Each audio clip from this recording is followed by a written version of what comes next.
Dal 2023 la commemorazione del Giorno della Memoria non è più solo il ricordo di uno dei massacri più atroci nella storia dell'umanità.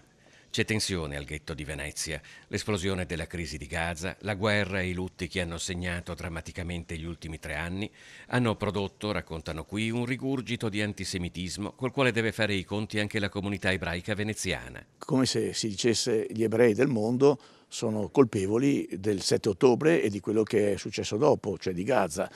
Il primo problema, ma senza dissociarsi da nulla, è distinguere fra ebrei e israeliani. Io sono un ebreo italiano e sono veneziano da circa il 1400. Io sono presidente di una comunità ebraica, la comunità ebraica non è un partito, quindi non ha una direzione di destra o di sinistra, e io devo rappresentare un po' tutta la comunità e tutte le idee della comunità mediando. Sicuramente c'è molta gente sensibilissima alla catastrofe dei palestinesi, assolutamente.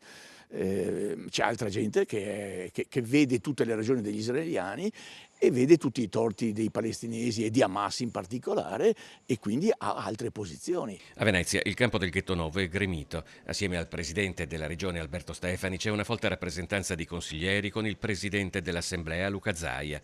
Ci sono anche tante scolaresche e proprio pochi giorni fa il senatore mestrino Raffaele Speranzon di Fratelli d'Italia ha presentato un'interrogazione al ministro dell'istruzione Giuseppe Valditara contro le attività di approfondimento del conflitto israelo-palestinese al liceo Marco Polo di Venezia, definendola costruita su una narrazione politica unilaterale a favore della Palestina, senza pluralismo, senza contraddittorio e senza equilibrio. Io credo che nelle scuole debba essere normale ricordare la giornata della memoria, così come è sempre stato fatto, senza alcun tipo di polemica. Lo si debba fare oggi, lo si debba fare in futuro.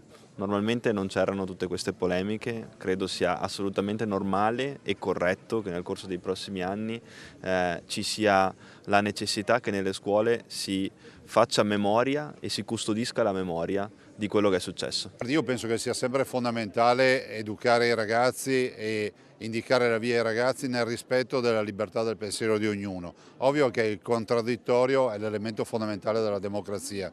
Non è la prima volta che a Venezia una questione sulla crisi di Gaza diventa nazionale. Il 27 ottobre, scandendo lo slogan Fuori i sionisti dalle università, una cinquantina di manifestanti pro-Pal aveva interrotto un dibattito sulle prospettive di pace in Medio Oriente all'Auditorium di San Giobbe, impedendo a Emanuele Fiano, già deputato PD e presidente dell'Associazione Sinistra per Israele Due Popoli Due Stati, di prendere la parola. L'incontro si era poi svolto una settimana dopo nella sede centrale di Ca' Foscari assieme alla ministra dell'Università Anna Maria Bernini. Io non sono d'accordo con il senatore Speranzon che si debbano attivare delle ispezioni e una censura. Sono stato anch'io docente e quindi so cos'è l'autonomia didattica.